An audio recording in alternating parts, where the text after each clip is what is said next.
بقى ملطشه. يكفي ان يدرك الكابتن محمود الخطيب ومجلس ادارته المحترم ان الاهلي بقى ملطشه. الاهلي النهارده بيتعادل بضربه جزاء حرام ملهاش اي علاقه بضربات الجزاء. وبص عليها لو هي عليك، لو هي عليك بس عشان لو انت عاطفي ولا حاجه بص عليها لو هي عليك. لو دي عليك انت تقول انها ضربه جزاء صحيحه للمنافس ملهاش اي علاقه بضربات الجزاء. طب الفرقه احنا بقينا ملطشه. الاهلي بقى ملطشه على ايد محمد رمضان وكولر والكابتن محمود الخطيب. كلام واضح. الاهلي بقى بلا روح، الاهلي بقى بلا طعم، الاهلي بقى بلا لاعبين. كابتن محمد الشناوي عليك انك تخرج من الملعب تروح تكشف نظر. يبدو ان الكرات التسديدات البعيده انت ما بتبقاش شايفها كويس. المترجي بيعملها فيك لتاني مره، عملها في الوداد وبيعملها في فاركو، ولو جت في دوره رمضانيه برضو هيعملها معاك ثالث وعاشر و600 كمان. يعني لعيبه بلا روح يا جماعه. مش ده النادي الاهلي.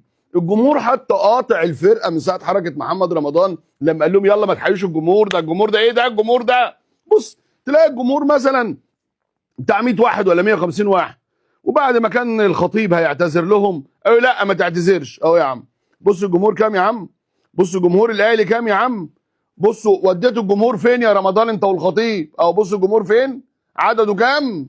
بصوا عشان ايه؟ بغباء قرار، بغباء قرار ده الجمهور اللي كان حتى بيرفع معنويات اللعيبه ويحفز ويعمل ويسوي. بقينا خلاص مش جايبين 200 واحد، بقى زينا زي انديه فاركو وانديه الشركات والمؤسسات يعني وسيراميكا وكده. يعني بقى حتى مجلس الاداره المقصوره جت ما فيهاش غير الدكتور محمد شوقي، كله هيروح هيتحرق دمه. مفيش حاجه اصلا تبشر بخير. مدرب بيفضحك، مدرب بيفضحك كاداره، يقول لك بص انا ما عنديش لا فراوده ولا على اجنحه وفضيت للفرقه.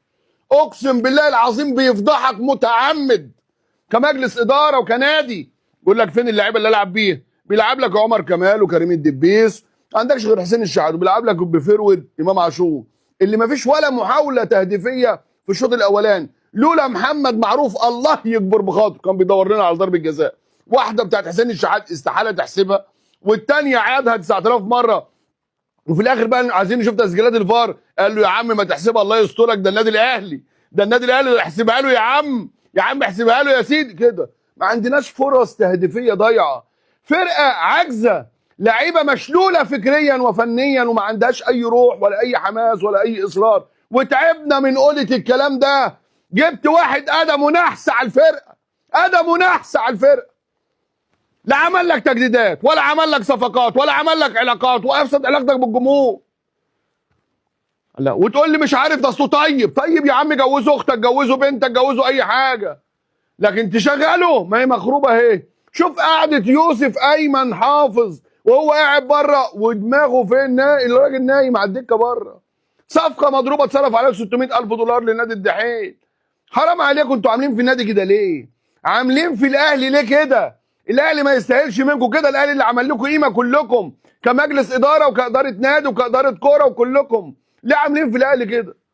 ليه عاملين في الاهلي كده؟ ليه عاملين في جمهوره كده؟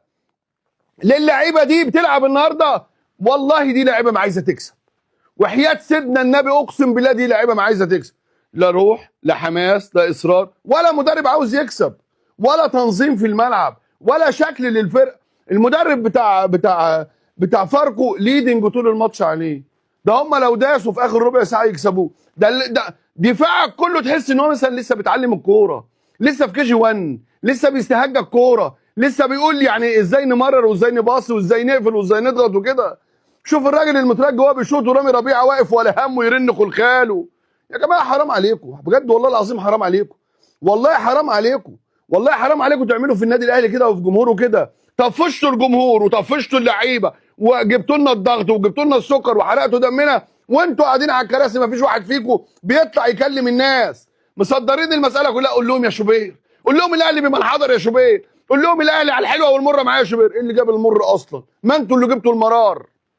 فرقه كسبانه دوري ابطال افريقيا، فرقه كسبانه دوري، اللي حصل فركشتوها فركشتوها فركشتوها فكتوها. جبت له حد ملوش علاقه بالكوره، لا عرف يجدد للاعيبه اللي عايزه تتجدد، ولا عرف يعمل صفقات، ولا عرف يعمل اي حاجه. وقاعدين دلوقتي بنشحت ومش عارفين تعملوا حاجه، ومش عارفين تعملوا حاجه.